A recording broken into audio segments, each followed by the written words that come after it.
महत्व कळलं तेव्हा जरा आपण त्याच्यावर मनापासून एखादी प्रेम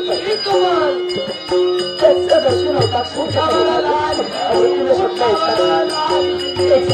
आपल्याला वाटलं की तेव्हा त्याला भेटेल